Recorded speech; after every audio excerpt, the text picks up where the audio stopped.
Hey guys, welcome back to my channel. Series चल रही थी एनसीईआरटी की रिमजिंग बुक क्लास 4 की बुक चल रही थी। तो हम लोगों ने इससे पहले 11 चैप्टर पढ़ लिए हैं। आज हम पढ़ेंगे 12th चैप्टर, जिसका नाम है सुनीता की पहिया कुर्सी, है ना। तो बेसिकली एनसीईआरटी की बुक में इस टाइप के जो चैप्टर्स हैं, स्टोरीज़ हैं, इसको डालने का कुछ इनका ये मकसद है कि जैसे क्लास में हम तो जानते हैं कि जैसे कुछ बच्चे क्लास में ऐसे भी होते हैं जो व्हील चेयर पे आते हैं, जो फिज़िकली जिनको कुछ प्रॉब्लम होती है, फिज़िकली हैंडीकैप बच्चे होते हैं जिनको थोड़ी या ज़्यादा कुछ प्रॉब्लम होती है, तो वो बच्चे भी नॉर्मल बच्चों की तरह ही ट्रीट किए जाने चाहिए, है ना। जैसे हम दूसरों की हेल्प करते हैं ऐसी उनकी भी हेल्प करें, उन पे तरस ना खाएं, उनको सिखाएं कि हम वो छोटे मोटे काम भी खुद ही कर लेते हैं, तो उनको इनकरेज करें कि हाँ आप भी हमारी ही तरह हैं, है ना। तो ये बात एज अ टीचर हम तो जानते हैं क्योंकि हम चाइल्ड साइकोलॉजी पढ़ के जा रहे हैं टीचर बनने के लिए, पर ये बात हमें बच्चों को सिखानी है। तो इसीलिए इस टाइप के जो चैप्टर्स हैं वो बुक में डाले गए हैं, है ना। तो अभी हम ये वाला चैप्टर पढ़ लेते हैं, शॉर्टकट में स्टोरी है। तो चैप्टर का जो नाम है वो है सुनीता की पहिया कुर्सी। तो इसमें होता क्या है, बेसिकली एक सुनीता नाम की लड़की होती है। वो सुबह सुबह उठती है और बहुत एक्साइटेड होती है क्योंकि उसको उस दिन बाज़ार जाने को अकेले मिल रहा था। ज़्यादातर उसकी माँ या कोई ना कोई उसके साथ में होता था क्योंकि वो व्हील चेयर पे चलती थी, पहिया कुर्सी पे चलती थी, है ना, क्योंकि उसके पैर ठीक से पैरों से वो चल नहीं सकती थी। तो जो है वो सुबह उठती है, अपना तैयार हो जाती है, नाश्ता वाश्ता करती है, फिर उसके बाद में मम्मी उसको पैसा और झोला देती हैं, कहती हैं जाओ जाके 1 किलो चीनी ले आओ जाके, या कुछ कुछ और सामान बताती हैं, है ना। बेसिकली उसको 1 किलो चीनी ही लेने भेजती हैं और उसे कंफर्म करती हैं क्या तुम कर लोगी। तो बोलती कि हाँ हाँ मैं कर लूँगी, आप बिल्कुल परेशान मत होइए। इस तरह से फिर वो चली जाती है, ठीक ना। तो जा रही होती है तो रास्ते में फिर देखती है कि कुछ बच्चे होते हैं, तो वो खेल रहे होते हैं। ये देखिए नाश्ता वाश्ता करती है, फिर जा रही होती है, तो उसको कुछ बच्चे रास्ते में खेलते हुए दिखते हैं, तो उसका भी मन करता है कि मैं भी इन बच्चों के साथ खेलूं, पर वो नहीं खेल सकती थी। तो फिर वो थोड़ी देर तक उन बच्चों को खड़े खड़े देख रही थी, तो वहाँ पर एक लड़की होती है छोटी, तो उसको उसकी माँ गार्डन से लेने आती है कि चलो अभी घर चलो। उस लड़की का नाम होता है फरीदा। तो वो उसको जो है, वो लड़की उसको देखती है और अपनी माँ के साथ चली जाती है। फिर वो देखती है कि एक छोटा लड़का होता है जिसकी हाइट कम होती है, मतलब छोटा नहीं होता है, होता उन लोग के बराबर ही है, पर उसकी बस हाइट कम होती है। तो उसको दूसरे बच्चे चिढ़ा रहे होते हैं, ये देखिए ये बच्चा है, इसकी हाइट कम है, इसका नाम है अमित।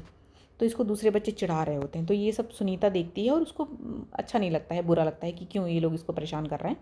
तो ये सब देख दाख के फिर उसको देर हो रही होती है, फिर वो चली जाती है ना। फिर वो मार्केट पहुंचती है। फिर मार्केट में वो देखती है कि लोग उसको बड़े ऐसे देख रहे हैं, सब उसको देख के मुस्कुरा रहे हैं, मतलब ऑब्वियसली मुस्कुरा रहे हैं, तरह सिखा रहे होंगे कि देखो अकेली लड़की जा रही है व्हील चेयर पे करके। तो वो सबकी तरफ देखती है। फिर उसको समझ में आता है कि ये लोग मेरे को इसलिए देख रहे हैं क्योंकि मैं अजीब लग रही हूँ, शायद इसलिए देख रहे हैं। तो फिर वो चली जाती है मार्केट, मतलब जिन अंकल की दुकान पे इसको चीनी लेने जाना था, तो वहाँ पर स्टेयर्स थी, तो जिन पे वो अपनी व्हील चेयर लेके नहीं चढ़ सकती थी। तो वो इतनी भीड़ भाड़ थी मार्केट में, वो सबको ऐसे देख रही थी कि कोई तो हेल्प करेगा, कोई तो हेल्प करेगा, पर सब बिजी थे इधर उधर अफरा तफरी में, मतलब जल्दी जल्दी थी सबको कि जाना है हमको घर करके जल्दी। तो फिर वहाँ तब तक वो जो छोटा लड़का जिसको सब परेशान कर रहे थे गार्डन में, वो आ जाता है। तो वो देखता है, उससे बोलता है कि क्या मैं तुम्हारी कुछ हेल्प करूँ। तो वो खुश हो जाती है कि कोई तो मिला, चलो फाइनली जो हेल्प करने को तैयार है। तो वो बोलता है कि मेरा नाम अमित है, और फिर वो बताती है मेरा नाम सुनीता है। फिर वो उसकी हेल्प करता है, उसकी जो 2 स्टेयर्स ऊपर चढ़ा देता है। फिर वो बोलती ठीक है अभी मैं चली जाऊँगी। फिर वो दुकानदार से 1 किलो चीनी लेती है, और वो चीनी जो है हाथ बढ़ाती है अपना कि मेरे को पन्नी वो में देते हैं, और वो चीनी हाथ में लेने वाली थी, पर वो अंकल उसको तरस खा के, उनको लगता है कि अपाहिज है, तो उसकी गोद में रख देते हैं चीनी। तो ये बात भी सुनीता को अच्छी नहीं लगती कि क्यों भाई, मैं भी तो नॉर्मल हूँ, मैं तो हाथ में पकड़ा सकते थे, पर नहीं, उनको तो मेरे को ऐसे करना है। फिर वो अच्छी नहीं लगती। फिर वो आ रही होती है, तो अमित फिर उसके साथ में होता है। फिर वो सीढ़ियाँ उसको उतार लेता है। फिर वो जो है वहाँ पे वो लड़की वापस मिलती है उसको, वही मार्केट में वो लड़की जो फरीदा जो मिली थी, जिसकी मम्मी लेने आई थी। फिर वो उससे पूछती है कि ये तुम्हारे पास ये जो जिस पे तुम बैठी हो, ये अजीबोगरीब चीज़ क्या है। तो इससे पहले कि सुनीता जवाब देती है, उसकी मम्मी उसका हाथ पकड़ के खींच लेती है कि नहीं, ऐसी बातें नहीं करते, ऐसी बातें नहीं पूछते हैं, ये गलत बात होती है। मतलब जैसे पता नहीं क्या ही हो गया हो, तो मतलब बड़ा ऑकवर्ड सा फील करा देती हैं वो बच्ची को, उसको, सुनीता को। फिर वो उसको ले चली जाती हैं। फिर जो है वो लोग ऐसे करके चले जाते हैं। फिर अमित और वो जब वापस आ रहे होते हैं चीनी लेके, तो वो बात कर रहे होते हैं कि क्यों लोग हमारे साथ ऐसा बिहेव करते हैं।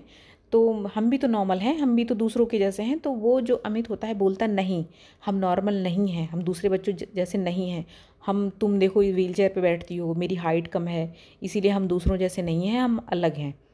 तो फिर वो लोग इस तरह से बात करते हैं और फिर रोड क्रॉस करके चले जाते हैं। ये कहानी यहीं ख़त्म हो जाती है। ये देखिए, ये मार्केट आ जाता है और ये इसकी हेल्प करते हैं और ये चले जाते हैं। यहाँ से ये स्टोरी ख़त्म हो जाती है। तो बस इसके कोई राइटर नहीं है और ये चैप्टर यहीं ख़त्म होता है। सुनीता की पहिया कुर्सी, इसमें एक हैंडीकैप बच्ची के बारे में बताया गया है। तो मिलते हैं नेक्स्ट चैप्टर में। तब तक के लिए आप अपना ख्याल रखो, मैं अपना ख्याल रखती हूँ। बाय, जय हिंद।